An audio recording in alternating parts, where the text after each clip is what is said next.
आठवतं 2015 मध्ये माझं लग्न झालं. म्हणजे आताच्या जमान्यात 28-30 करतात, मी आपलं 26 मध्येच उरकलो होतं. माझ्या आईला माहित होतं याचं उरकून टाकावं, त्यामुळे उरकलं. पण मलाही आठवलं तुमचं सगळ्यांचं ऐकत ऐकत तो 10 वर्षापूर्वीचा किस्सा. माझं लग्न झाल्यावर मी तिचं नाव 25 वेळा घेतलं होतं. ते नाव घ्या म्हणतात ना, मी आयडिया एकच केली, शेवटचा जो शब्द होता त्याला परत दुसऱ्या वाक्यात यमक जुळवायचं आणि त्याच्यात तिचं नाव मध्ये टाकायचं, संपला विषय. तुमचं सगळ्यांचं ऐकत ऐकत मलाही फिलिंग आली, मी पण कवी तर नाही. आता प्रश्न राहिला विद्रोहाचा. तिथून एक 10-12 किलोमीटरवर कोंडवा आहे आणि तिथल्या कमेला नावाच्या झोपडपट्टीत मी जन्माला आलो. ठीक आहे. इथून एक 125 किलोमीटरवर इंदापूर तालुका आहे. तिथं लासूरने म्हणून गाव आहे आणि त्या गावामधून 1979 साली माझा बाप आणि आजा ते गाव जसंच्या तसं सोडून इथं येऊन या झोपडपट्टीत बसलेले. तर हा संघर्ष आणि हा विद्रोह आमचा जन्म झालेल्या दिवसापासून आमच्या पदरी आहे, तसा तुमच्या सर्वांच्या आहे. आणि याच्यातून आम्ही ज्या लेवलला जाऊन आमच्या बापानं आम्हाला जी देणगी दिली त्याच्या माध्यमातून, म्हणजे मी प्रत्येक ठिकाणी असं डायसवर इकडे तिकडे ऐकलेले, शिका संघटित व्हा, संघर्ष करा, शिक्षण हे वाघिणीचे दूध आहे, जो पिणार गुरगुरणार. काल रात्री मी छावा पण बघून आलोय, अजूनच पेटलोय. परंतु हे पेटणं आमच्या सगळ्या माणसांमधलं किती तासाचं किती दिवसाचं. आता ते फर्स्ट डे फर्स्ट मला माझी गँग गेली घेऊन रात्री. मग बघितलं बाबा ह्यांच्यासारखी माणसं जसं सायराट हे ते, तसं त्यांनी ते सिनेमॅटोग्राफी आणि याच्या माध्यमातून आपल्या महाराजांना प्रत्यक्ष आपल्या समोर आणलेले.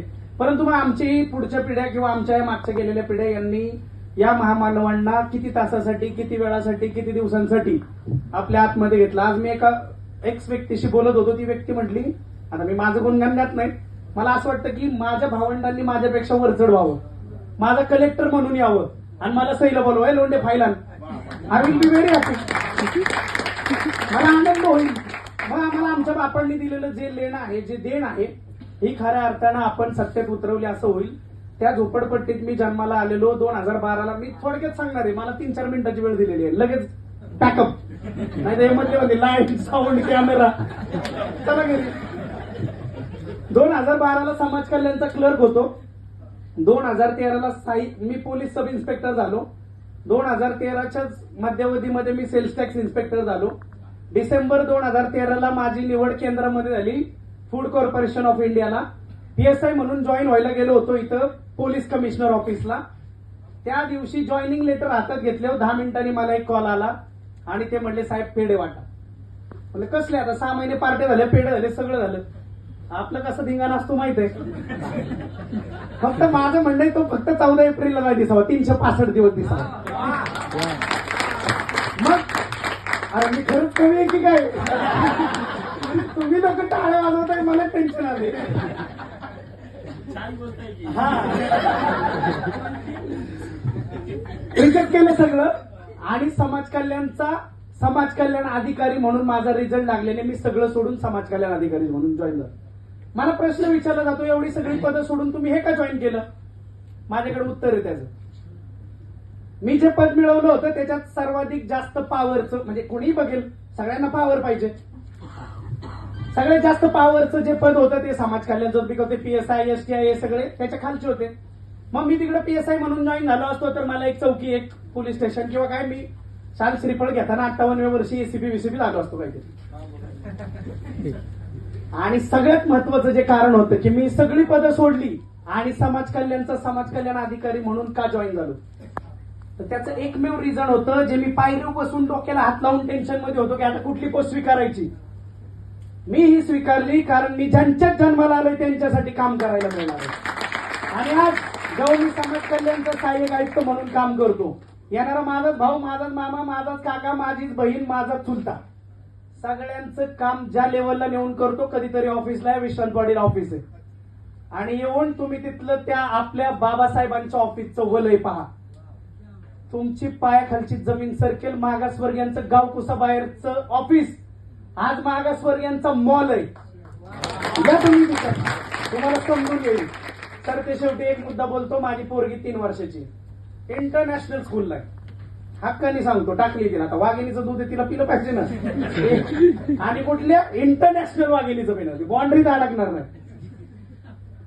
तुम्ही सगळे कवी आहात, लेखक आहात, काय दिग्दर्शक आहेत, म्युझिशियन आहेत, काय ते अजून नाचायला लावणाऱ्याला काय म्हणतात, कोरिओग्राफर आहे, सगळे आहात तुम्ही.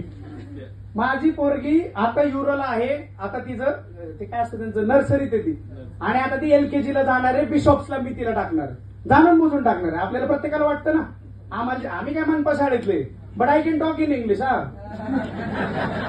मॅटर.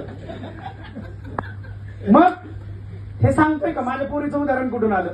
मगाशी मी ते ऐकलं या सरांकडनं, ते सरांनी शब्द वापरला ना पृष्ठभागासाठी, त्याच्यावर हे उदाहरण आलं. माझी पोरगी आता बिशॉप्सला जाईल, आता ती युरो इंटरनॅशनलला आहे, पण माझ्या पोरीने तोंड खोललं की तिच्यातनं तिचा बापच पाजर. ती काही इंग्लिश तसलं नाही, त्या लेवलचं बोलत नाही. ती तिच्या क्लासरूम मध्ये असेल तेव्हा इंग्लिश, माझ्या घरात असेल तेव्हा माझी लँग्वेज. आम्ही जर आमच्या बापासारखं बोललो नाही तर मग आम्ही नेमकी लेकरं कोणाची बोललं पाहिजे. आणि लपवायचे काय म्हणून ताणून काम करतो, छाती ठोकून सांगतो, छावा भीमाचा आहे, ताणून. आणि मग गायक कुणाचाही असो, स्टेज कुठलाही असो, माझी नोकरी राहील, पगार मिळेल, सस्पेंड करतील, घेणं देणं नाही. कारण जय भीम, ब्लड ओरिजिनल आहे, DNA बाबासाहेबांचा आहे. धन्यवाद, तुम्हा सर्वांचे आभार. तुम्ही मला ऐकून घेतलं, बोलवलं, मान सन्मान दिला, त्याबद्दल सर्वांचे आभार मानतो. आणि पुन्हा कधीतरी मला जास्त वेळ देऊन भेट होईल, आहे ना, कवी आहे ना,